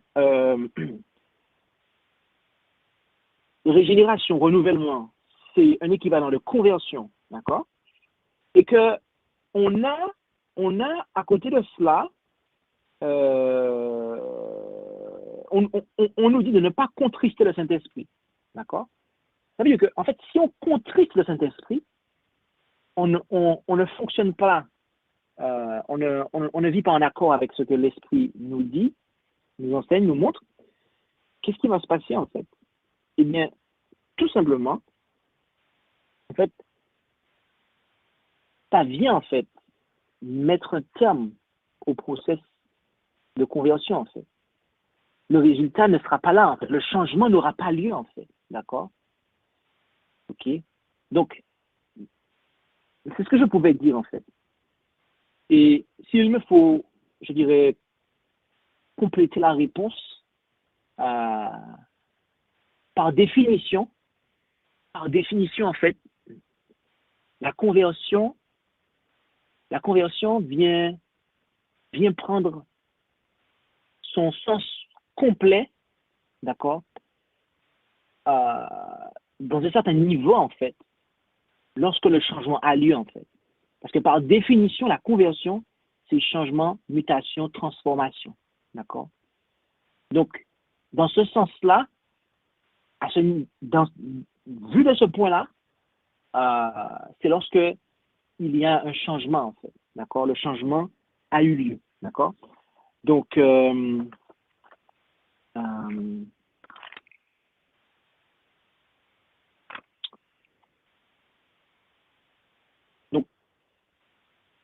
en apparence, les deux choses que je viens de dire semblent être contradictoires, si certains peut-être l'ont perçu.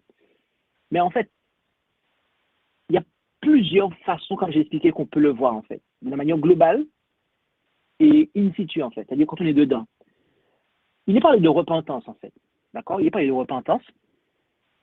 Je peux me repentir d'un péché. D'accord? Et je me suis sincèrement repenti de ce péché-là. Mais j'ai encore un autre péché ou une autre façon que j'ai qui n'est pas encore réglée, en fait. Est-ce que parce que j'ai encore cette autre chose-là que ma repentance n'a pas été sincère, en fait? Ma repentance a été sincère.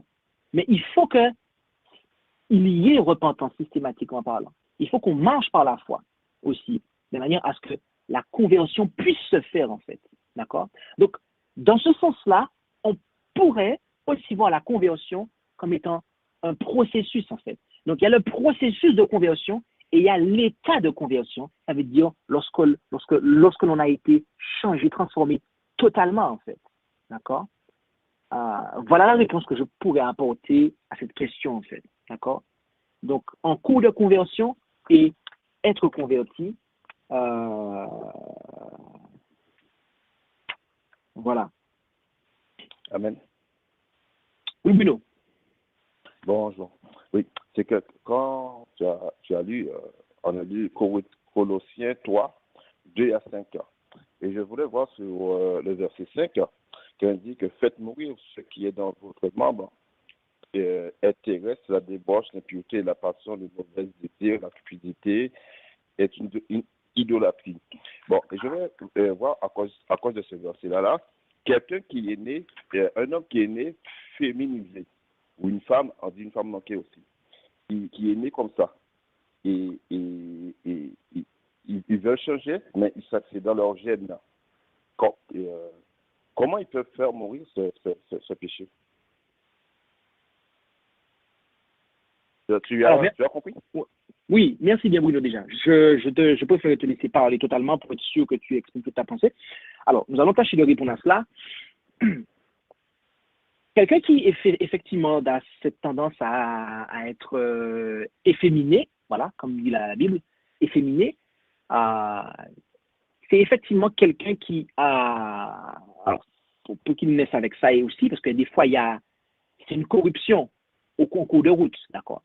Il y en a qui naissent aussi, dit-on, avec cela, d'accord? Donc, ce qu'il y a, c'est qu'à la lumière de tout ce qu'on vient de voir aujourd'hui, manifestement, il y a un besoin de conversion, en fait, d'accord? Maintenant, ta question se trouve à comment, d'accord? Eh bien, le comment, on a vu le principe, c'est déjà d'aller à Jésus, en fait. D'aller à Jésus tel qu'on est, en fait. D'accord? Parce qu'il n'y a que Jésus qui pourra permettre à cet individu-là de pouvoir, eh bien, délaisser, en fait, et de ne plus être sous l'emprise de cette tendance-là, en fait. D'accord? Puisqu'on a vu tout à l'heure que c'est Jésus qui nous accorde la repentance.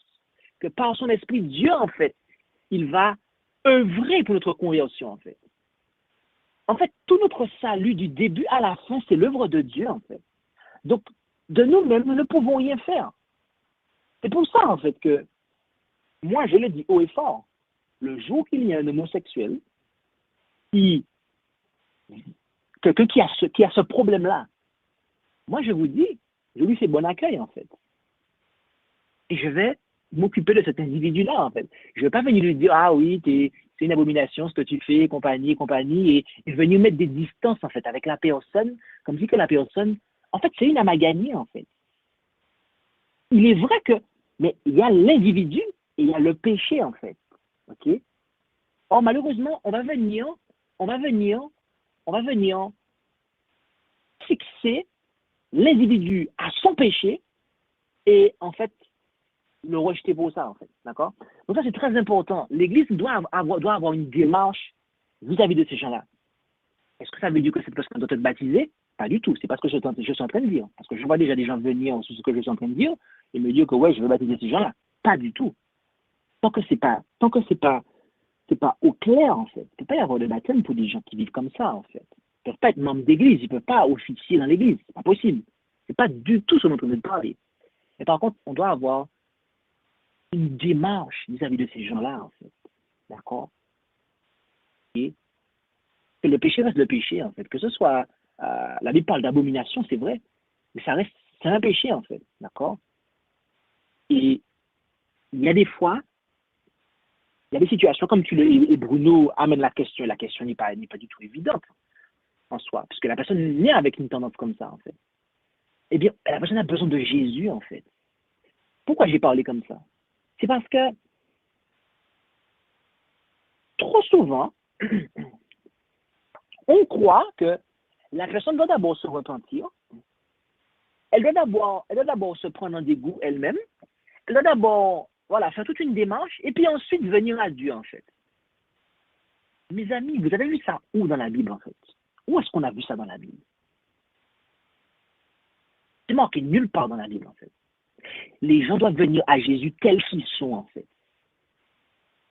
C'est pour ça que je lance un message, en fait. Et je vous dis, hein, c'est... Mais admettons que quelqu'un qui écoute aujourd'hui la leçon, ou que vous connaissez des gens qui sont dans cette situation-là, d'un péché quelconque, ou de ce péché-là. Dieu dit à la personne, ou si c'est vous, Dieu vous aime. Dieu vous aime. Venez à Jésus tel que vous êtes. N'attendez pas que ce désir disparaisse pour venir à Jésus, parce qu'il ne va jamais disparaître. Tant que vous n'allez pas à Jésus, vous allez rester dans le même état. Par contre, si vous allez à Jésus et que vous touchez Jésus, comme la femme qui avait la perte de sang a touché Jésus, eh bien, votre problème a toutes les chances de pouvoir trouver sa solution, en fait. Bon. On n'est jamais trop impur, jamais trop souillé pour pouvoir toucher Jésus, en fait. C'est-à-dire pour pouvoir entrer en contact avec lui. Parce qu'il est le sauveur. OK? Donc déjà, il faut amener la personne à Jésus.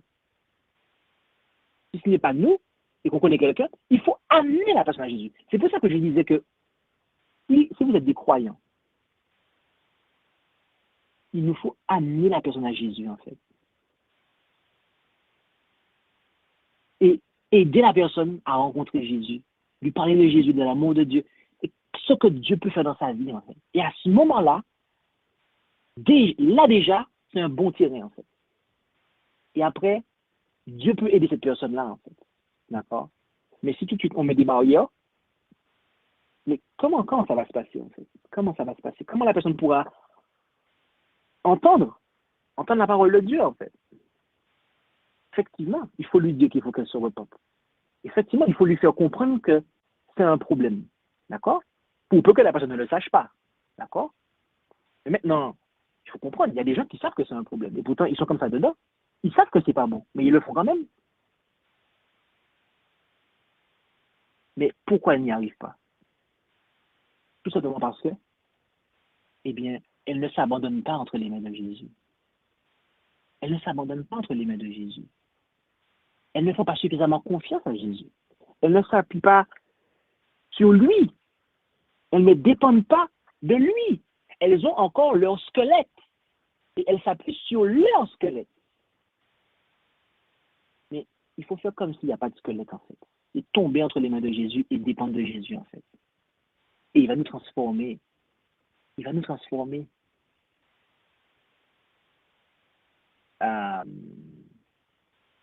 Et bien évidemment, quand on est tombé entre les mains de Jésus, bien évidemment, on ne va pas mener d'action pour pouvoir se conforter là-dedans.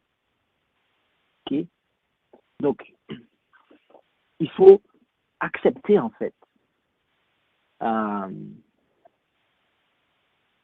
que nous devons, eh bien, renoncer à nous-mêmes, à notre propre volonté et obéir, en fait, à la volonté de Dieu. En quoi faisant? Eh bien, en laissant Christ nous parler, en nous accrochant à lui, en dépendant de lui, en fait. Et il y a des combats qui sont plus difficiles que certains autres. Tous les combats sont difficiles. Mais si vraiment on accepte l'appel de Dieu, parce que Dieu nous pousse à la repentance, en fait.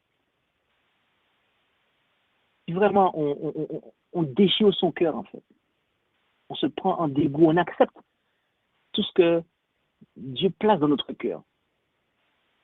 Moi, je suis convaincu que Dieu peut faire des miracles, en fait. D'accord? Ça risque de ne pas être en un claquement de doigts.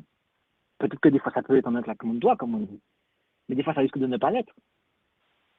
Mais Dieu peut faire des miracles, en fait.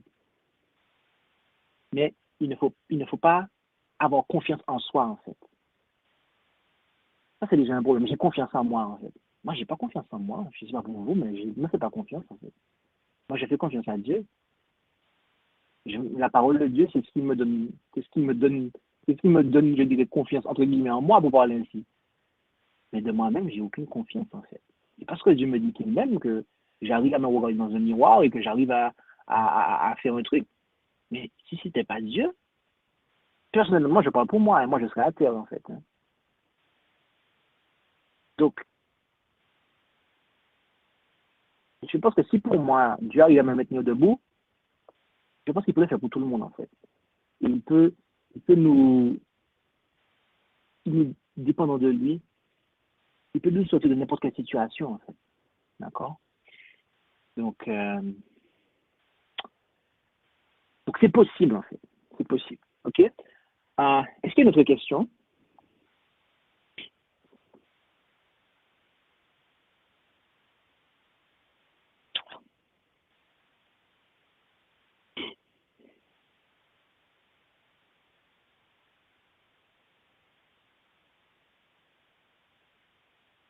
N'hésitez pas, hein, vraiment, parce que c'est une leçon qui, à mon sens, est tout à fait très intéressante, comme toute d'ailleurs. Il y a vraiment... et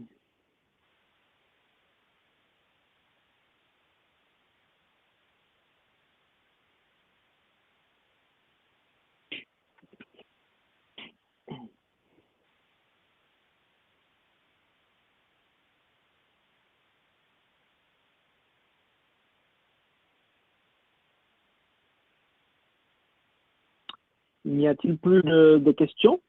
Alors, laissez-moi voir sur les écrits. Alors, je crois qu'il y a des gens qui écrivent là. Ok, d'accord. Alors, sur YouTube, on a dit, finalement, la nouvelle naissance et la conversion sont la même chose, si je comprends bien, puisque toutes les deux sont un processus.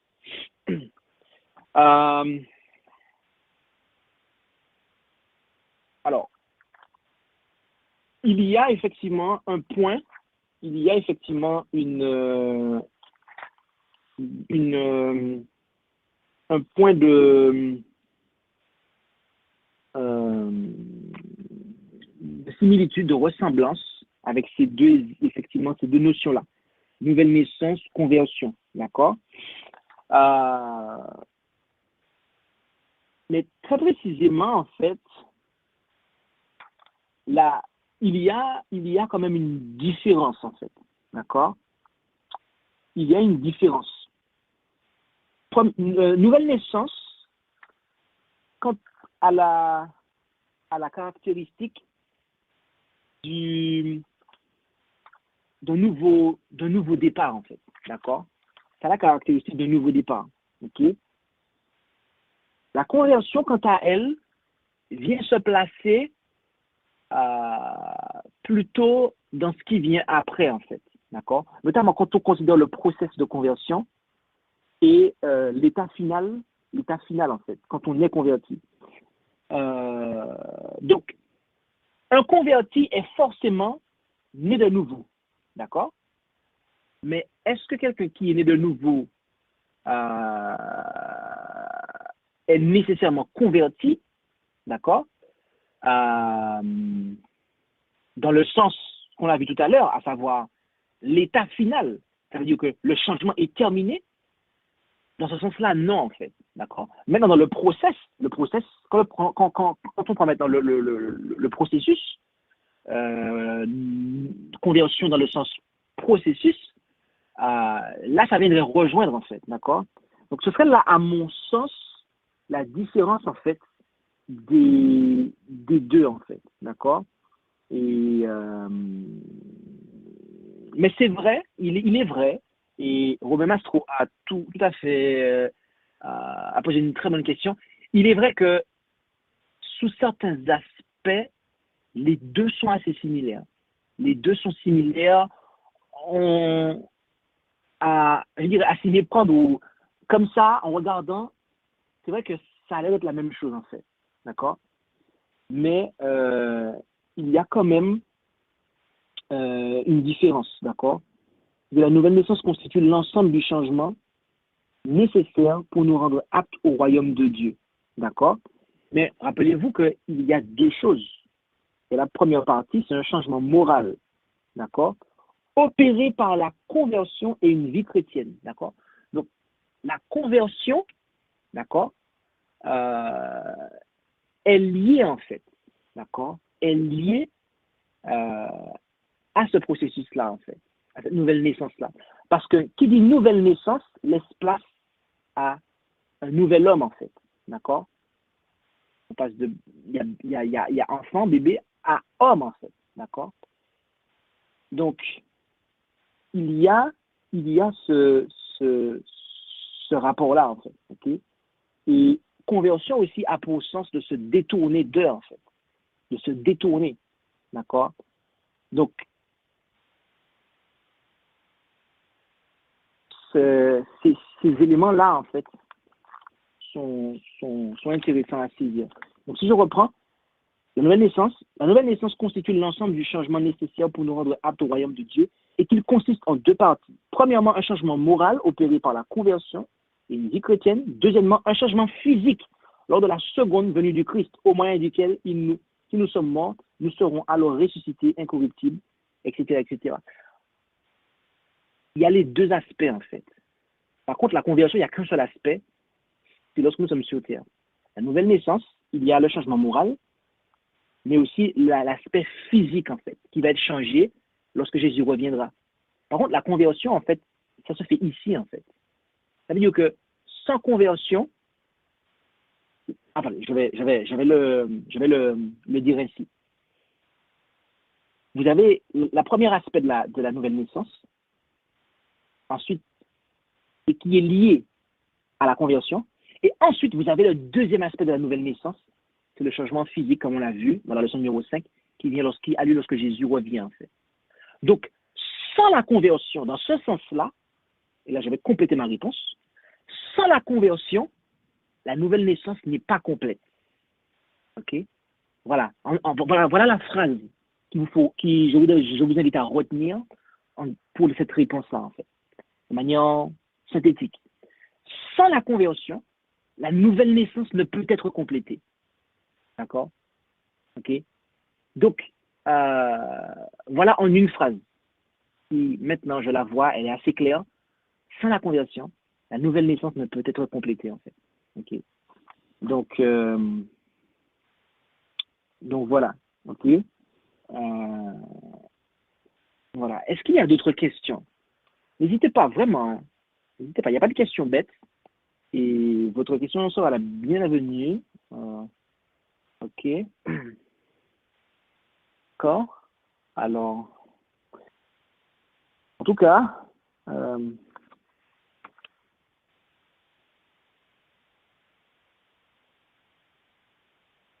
moi, ce que je trouve de merveilleux dans cela, c'est que Dieu est à chaque étape, mes amis. C'est une très bonne nouvelle. C'est une très bonne nouvelle.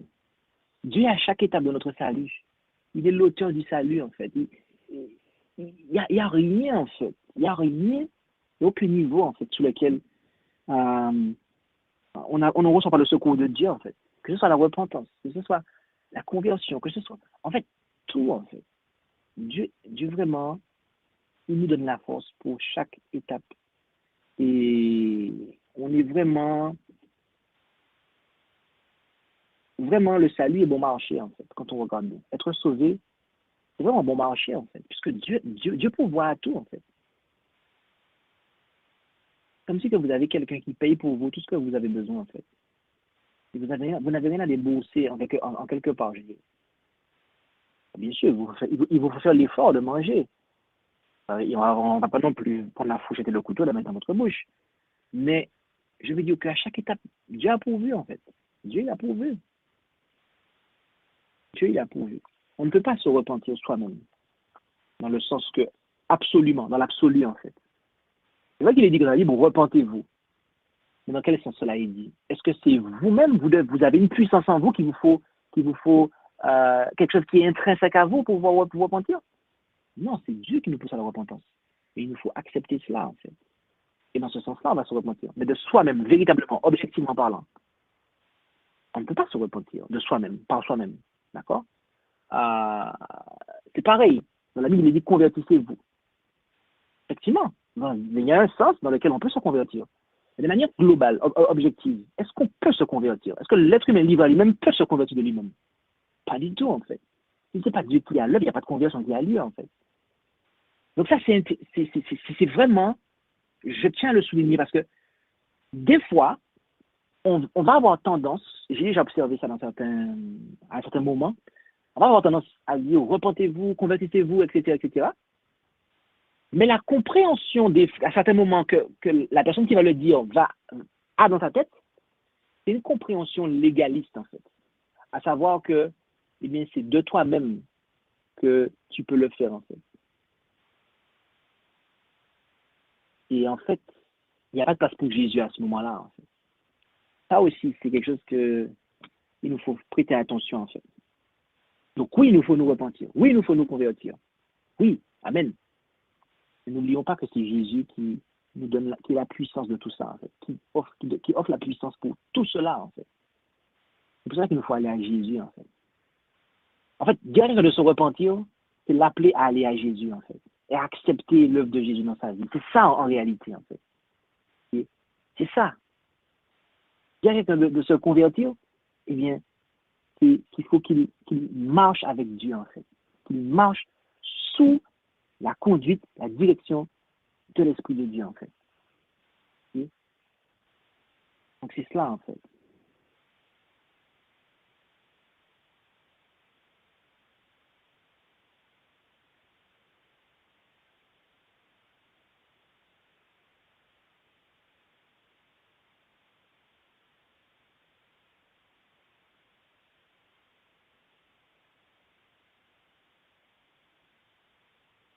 OK?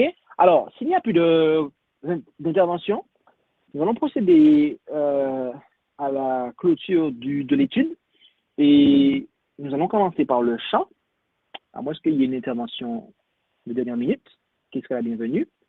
Mais voilà. En tout cas, du moment que vous allez voir que j'ai entonné le chant, il n'y aura plus de possibilité de faire machine arrière, notamment si on est sur YouTube.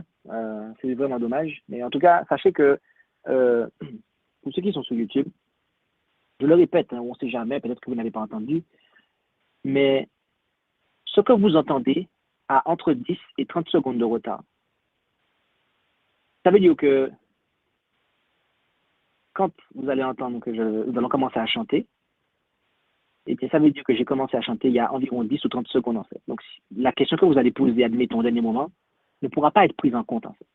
C'est pour ça que nous invitons toutes celles et ceux qui sont sur YouTube et qui veulent intervenir en temps et en heure, et qui veulent que leur intervention soit prise en compte au bon moment, à se connecter via Samba ou l'audioconférence.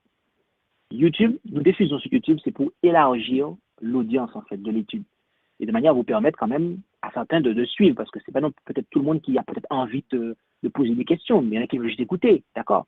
Mais si vous voulez vraiment participer, intervenir, le conseil que nous vous donnons, c'est Samba ou l'audioconférence. OK? Donc là, on va clôturer l'étude. On annonce la clôture et on va chanter. On va chanter.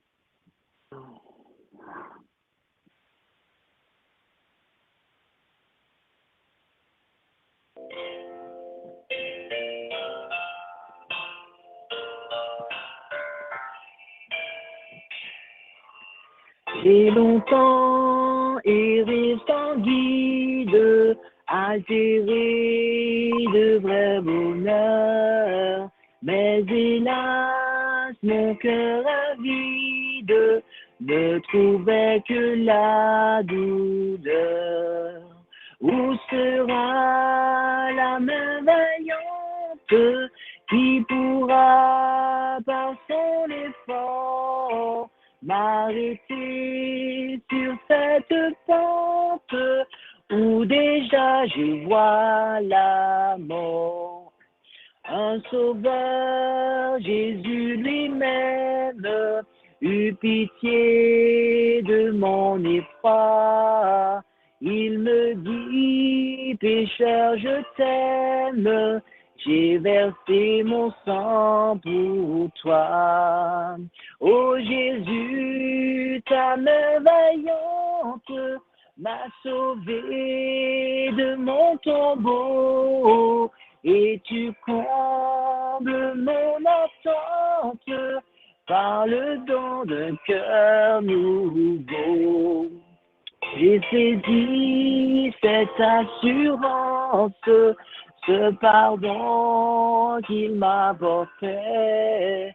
J'ai livré sans résistance, tout mon cœur il le voulait. Ô Jésus, ta main vaillante m'a sauvé de mon tombeau, et tu combles mon attente par le don d'un cœur nouveau. Maintenant, de joie en joie, mon sauveur me fait marcher, car la paix que Christ m'envoie, nul ne peut me l'arracher. À ce Jésus qui me donne, et sa paix et son amour, à Jésus je m'abandonne, désormais et sans retour. Amen. Désormais et sans retour, abandonnons-nous à Jésus. Maintenant, prions.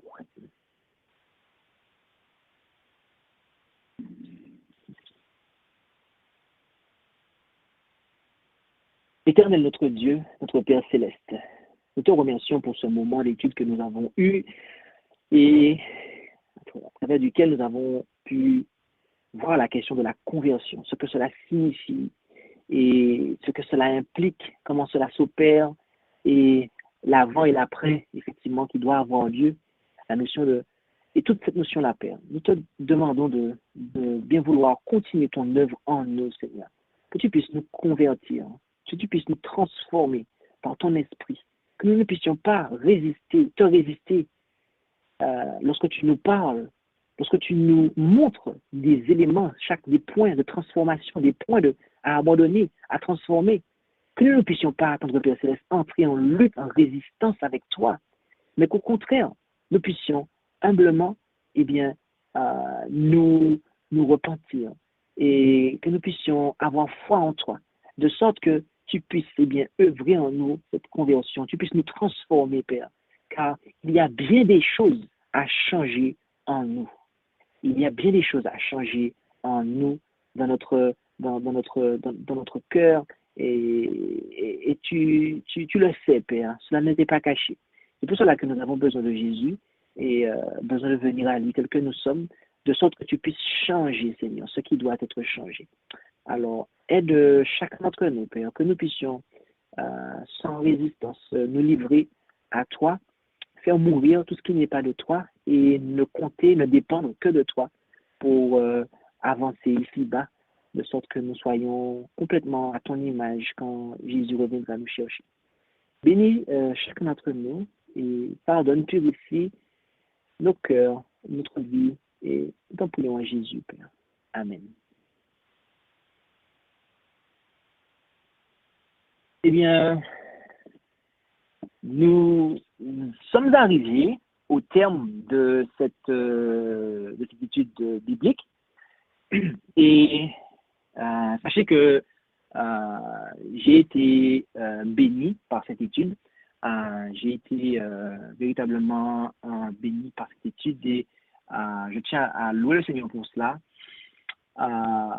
Merci pour chacun d'entre vous, pour les animateurs qui ont lu les textes. Merci pour votre présence. Que Dieu vous bénisse. Nous vous souhaitons aussi de passer une excellente après-midi pour ceux qui sont en France, ou une excellente matinée si vous êtes aux Antilles ou au Canada, admettons par exemple. Et bon après-midi, à ce soir 19h pour ceux qui veulent pas écouter la lecture du soir. Et puis voilà, que Dieu vous bénisse. Bon après-midi. Merci Jojo, toi aussi Joshua. Bon après-midi, God, Dieu vous bénisse. Voilà, bon après-midi. Bon après-midi. Que Dieu vous bénisse. Bon après-midi. Merci À tout à l'heure.